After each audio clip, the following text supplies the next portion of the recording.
Radio Medium is made possible by our sponsors, your hometown lawyers, Kanowski Bresney, Washington Square Realtors, who turn houses into homes, Ottawa's WRWO 94.5 FM, and Beth Jordan Productions, plus many fine individuals contribute their talents to this broadcast. If you'd like to sponsor our program and share your message in exchange for a tax deduction, contact us at radiomediumlauralee.com.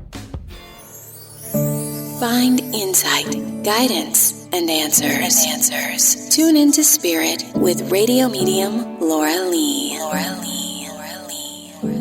Laura Lee, tuning into your spirit. I'm back with my special guest, Esra Ogut, transformational coach, author of Money Does Grow on Trees, The Myths We Create and Live By. Welcome back.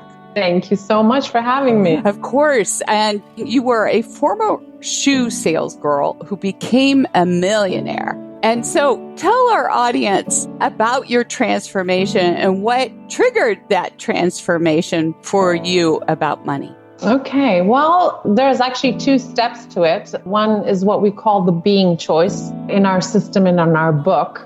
And I was so well into my mid-30s, so struggling all the time. Money was like a thing of struggle ever since I can remember, having a hard time paying rent and so on and so forth.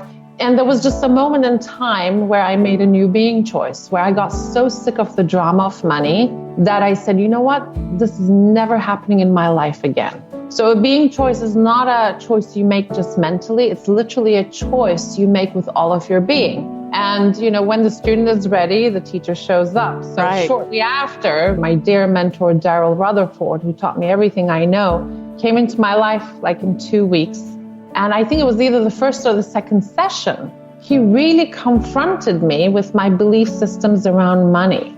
And, you know, if he had flat out asked me, Esra, do you hate money? I'd be like, no, you know, I mean, it's just a medium we need, you know, in this day and age, and give a logical answer. But just the way he confronted me, he goes, you know, Esra, do you remember the first time you ever interacted with money or you thought about money? And all of a sudden, this 7-year-old me came like right into the picture. And I remember a bunch of grown-ups talking about how they knew of this girl who was 25 who got married off to the 7-year-old doctor. And the conversation was like, oh, good for her. You know, she'll be like set for life. Who cares about love? A woman who loves is stupid anyway, you know, and they're going on and on. And I even remember, I'll never forget, it's like in some magazine, scientifically, it was proven that love lasts just for 4 years anyway. It's just a chemical thing. And I'm listening to this as a 7-year-old and like, kind of almost like panicking and being like, oh my God, you know, is this my leadership in life? Getting really freaked out and not being able to say anything, shutting myself into the bathroom, looking at the mirror and declaring, I will never say yes to money and I will always say yes to love. Ooh, you sent chills down. And what I woke up to in that confrontation was, oh my God, that's the decision I made as a 7-year-old. And that is exactly how my life got set up for 35 years. Right. And all of a sudden, this inability of not making money turned into the realization and the awakening, wow, we're such powerful beings. Yes. Like whatever we decide, we create exactly, not one bit more or not one bit less. And that, to me, was an incredible moment of spiritual empowerment. Ironically enough, from the subject matter I hated the most, because I realized I actually despised money. All that time.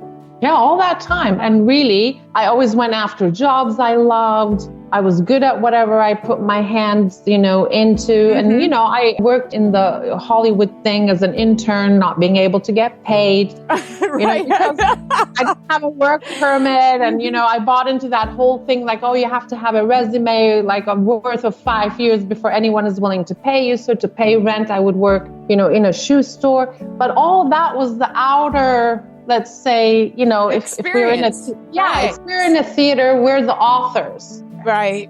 Love it. Everybody, go out and get this book. It's called Money Does Grow on Trees from Esra Ogut. Where can they find it? on this Amazon. Okay. And our website is icanesranow.com. We work together with my husband. Excellent. Thank you for sharing your time with us and such a wealth of information about prosperity. And again, if you're seeking some guidance, give me a call. I would love to hear from you. Sign up at radiomediumlauralee.com.